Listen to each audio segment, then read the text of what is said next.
तनी ताकलो देवलिया पका लिखल बा तनी ताकलो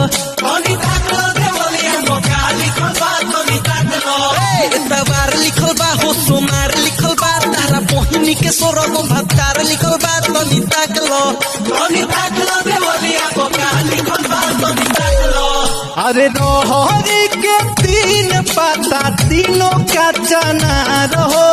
रोहरी के तीन पाता तीनों का चना रहो